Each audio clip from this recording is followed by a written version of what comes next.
All right, so our last question is finally, how do you relate the mastery levels to a letter grade? So our 4.0 system, wants us to be able to put in an A, A minus, B plus, etc. And how have you worked with that with SBG?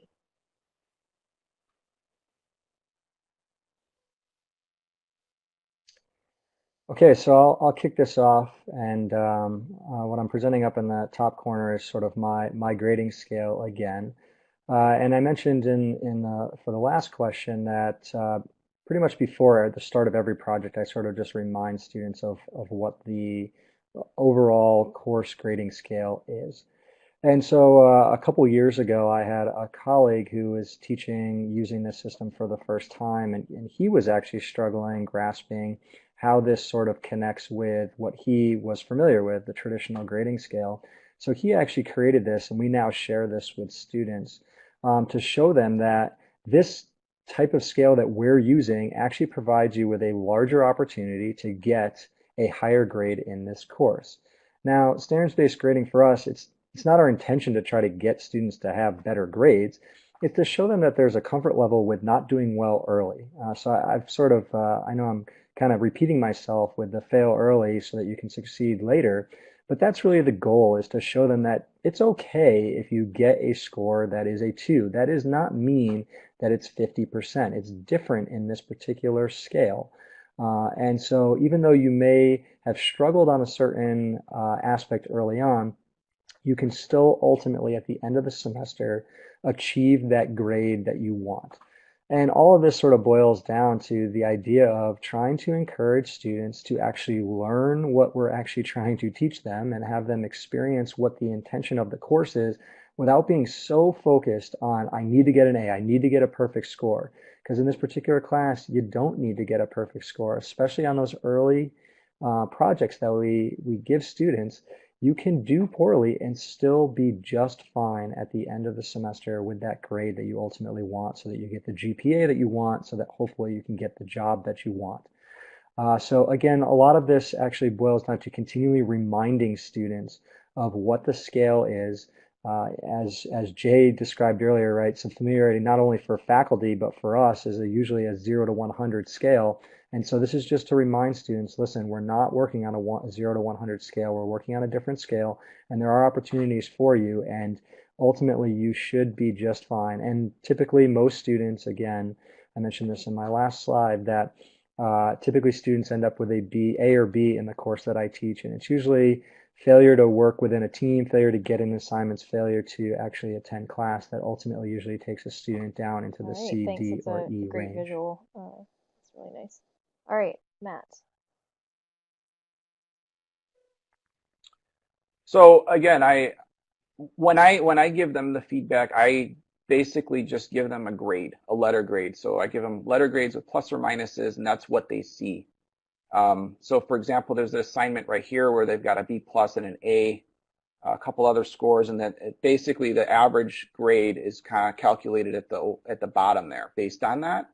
And so instead of just going with the 4.0 scale, so on the back end there is a 4.0 scale associated with that letter grade, and so I have these hidden columns set up in my Excel sheet that calculates a numerical score based on these letter grades, and then that is able to come up with an average numerical score. Then that backtracks out a letter grade. So it's kind of doing the back end work kind of hidden.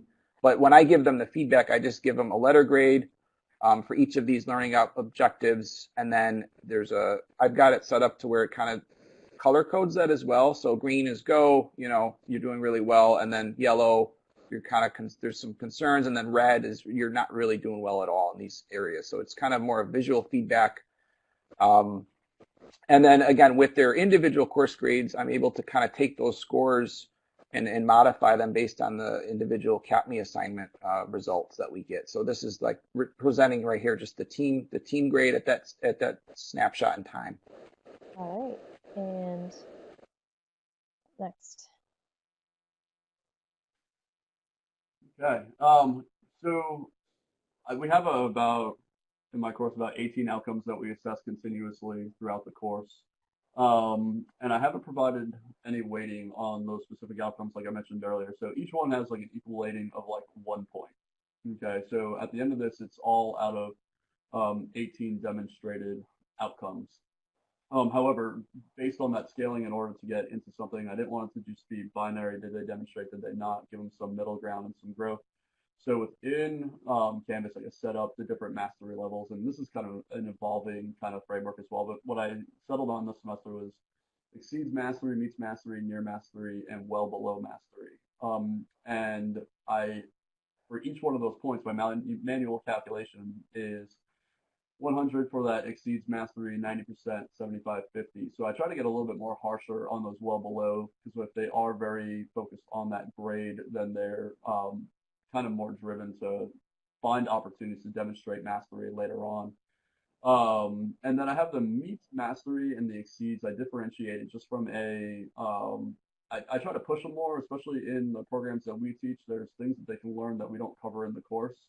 And there's more operable techniques to do some of the 3D modeling that we have them do. So I kind of dangle a little bit of a carrot for them to get this exceeds mastery kind of component to push them to do a little bit more and be more purposeful in their demonstrations. Now, Canvas doesn't do this well, I don't think, at all. The way it does it, because I have 4 categories right now, it's if they got meets mastery, they would have considered it a 3 out of 4 for that point item within there, and then it just sums it across. So right now it looks like half my class is a 70, 75 in the class if they haven't been pushing that envelope trying to exceed mastery. So I tell them that I have this manual calculation that I build in, and I can download each one of their outcomes and their ratings for each assignment, and I can build it off from there. So I know exactly what level they're at any given time from Canvas that I could download, and they can see the same exact thing, and they can do that calculation themselves. My biggest concern here is that about halfway through the semester, there was actually a negative correlation between their current assignment grade and what they were demonstrating on those midterm exams. So they were actually performing better than what they thought they were, the way the calculation went. And then also I have the not demonstrated as that kind of penalizing to make sure that they are submitting their assignments or they're submitting the complete assignment, because on any given assignment they could choose not to demonstrate. They can model the entire part but never generate the engineering drawing and never dimension it, which is a key outcome of the course. So if they only choose to do half of that, that one outcome is definitely getting hurt substantially more than others. All right.